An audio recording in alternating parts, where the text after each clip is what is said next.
स्वास्थ्य विभाग में एक कर्मी पर दो तरह का कानून लाते हैं, ये सरासर गलत है। फेस अटेंडेंस तब जारी किया जाए जब मूलभूत सुविधा की व्यवस्था कर दिया जाए और उसमें पदाधिकारियों को भी होना चाहिए, सारे रेगुलर पदाधिकारी, सारे रेगुलर जितना भी हैं सबका उसमें अटेंडेंस बनना चाहिए। सिर्फ एनएचएम कर्मी के साथ ही क्यों? ईडी राज्य स्वास्थ्य समिति की तरफ से हमें कोई आश्वासन नहीं मिला, तब से हम लगातार हड़ताल पे हैं। क्यों नहीं पूछ रहे ईडी सर हमसे?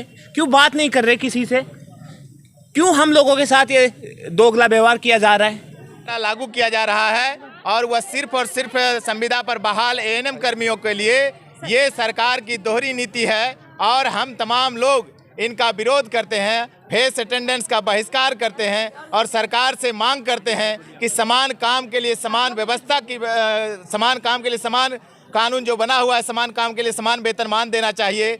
समान काम के साथ साथ जो दोयम दर्जा का व्यवहार किया जा रहा है, इस व्यवहार को खत्म किया जा रहा है। आज हम देख रहे हैं कि संविदा पर बहाल एएनएम बहनों से फेस अटेंडेंस, सीएचओ से फेस अटेंडेंस लिया जा रहा है, वहीं रेगुलर बहाल जो एएनएम है उनके साथ इस तरह का कोई प्रावधान नहीं किया गया है। हमारा सरकार से ये मांग है और उनका जो आदेश है फेस अटेंडेंस का, उसका हम बहिष्कार करते हैं और दोहरी नीति का भी बहिष्कार करते हैं। समान काम समान वेतन लागू किया जाए, फेस अटेंडेंस को बंद किया जाए, 5 महीने से बंद पड़े वेतन को चालू किया जाए। इन तमाम सवालों को आज लगातार इस अनिश्चितकालीन धरना के माध्यम से आज हम लोग उनका जो आदेश है उनकी प्रति को जलाया गया है। बाबू साहब सिंह, फेस अटेंडेंस क्या है?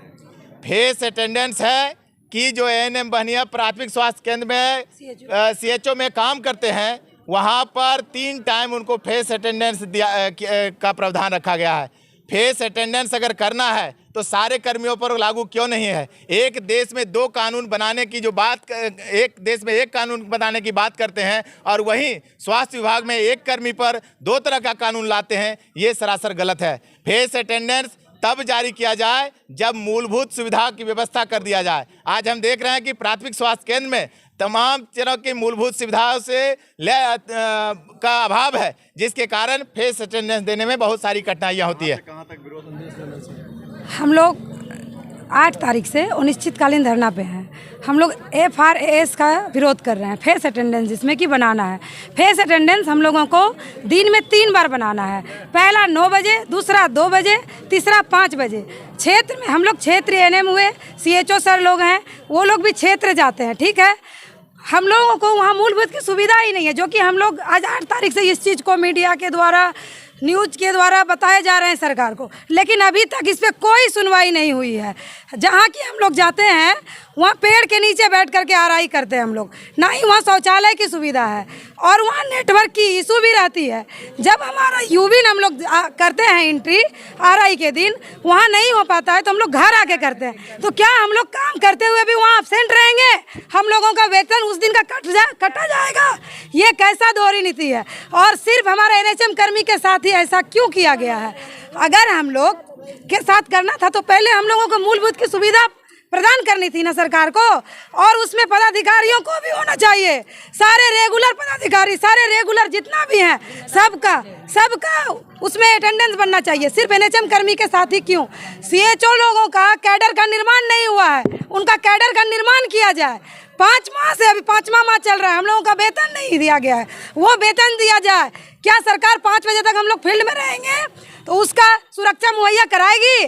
पहले मूलभूत सुविधाएं दे सरकार, हम लोगों का सुरक्षा का गारंटी ले।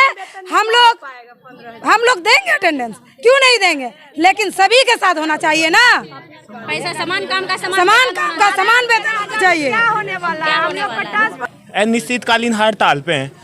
ईडी राज्य स्वास्थ्य समिति की तरफ से हमें कोई आश्वासन नहीं मिला, तब से हम लगातार हड़ताल पे हैं। क्यों नहीं पूछ रहे ईडी सर हमसे? क्यों बात नहीं कर रहे किसी से? क्यों हम लोगों के साथ ये दोगला व्यवहार किया जा रहा है? क्यों जवाब नहीं दे रही सरकार? क्यों स्वास्थ्य मंत्री चुप बैठे हैं? दीजिए हम लोगों को जवाब। लगातार हम इन चीज़ों से जूझ रहे हैं, कोई सुन ही नहीं रहा श्रीमान हमारी। महावीर प्रसाद यादव। मैं सबको ये बताना चाहता हूँ, हम सारे एएनएम दीदी लोग, सीएचओ लोग, हम लोग क्षेत्रीय लोग में काम करते हैं। हम लोग क्षेत्र में काम करते हैं जहाँ किसी भी चीज़ की सुविधा नहीं मिलती है। जैसे आप आज भी बिहार को या अपने इंडिया को डिजिटल इंडिया के अंदर देखा जाता है, पर क्या बिहार डिजिटल इंडिया के लायक है? मैं सरकार से ये बात पूछना चाहता हूँ। आज भी हमारे यहाँ रोड की व्यवस्था नहीं है, इंटरनेट की व्यवस्था नहीं है। आज हम लोग सरकार को तो देने के लिए बहुत सारी चीज़ें हैं कि बिल्डिंग बन गई है, ये है वो है, सारा डाटा दिखाया गया, पर आज भी वो डाटा दिखाया गया है पर ये बिल्डिंग नहीं दिखाई गई है, ना ही बिल्डिंग है वहाँ पे। जब हम लोग जाते हैं क्षेत्र में काम करने के लिए तो पेड़ के नीचे हम लोग को काम करना पड़ता है। वहाँ पे जैसे एनएम दीदी लोग जाती हैं, एक जहाँ बैठने का मौका मिलता है वहाँ बैठती हैं। ये पॉसिबल नहीं है कि 9 बजे से लेकर 5 बजे तक बैठे। कभी कभी ऐसा समस्या हमारे साथ होता है कि घर बैठे लोग चेयर भी छीन लेते हैं हमारे साथ, तब एनएम दीदी कहाँ बैठेगी? मैं सरकार से ये पूछना चाहता हूँ कि आपने तो व्यवस्था की नहीं, तो फिर FRS क्यों लागू की गई? पहले आप व्यवस्था तो कीजिए। हम ये नहीं बोल रहे हम लोग काम नहीं करेंगे, हम काम करने आए हैं, हम स्वास्थ्य कर्मी हैं, हम बिल्कुल काम करेंगे, पर मेरा कहना सरकार से मांग है हमारी व्यवस्था की जाए, हमारी मांगों की पूरी की जाए।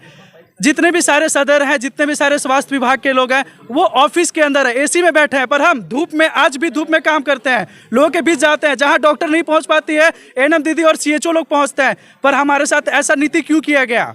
ये मैं सरकार से रिक्वेस्ट करता हूं कि हमारे साथ ये चीज़ों को सुना जाए, FRS हटा जाए, क्योंकि ये पॉसिबल नहीं है कि हम लोग किसी के दरवाजे पे जाके 9 से 5 बैठे। किसी की भी बेटी जाके, किसी की भी बहू जाके अगर किसी के दरवाजे बैठती है तो लोग किस नज़रिए से देखते हैं ये सरकार भी जानती है। तो मैं सरकार से निवेदन करता हूँ कि हमारी बातों को पूरी की जाए, हमारी मांग को पूरी की जाए और FRS को रिटर्न वापस लिया जाए।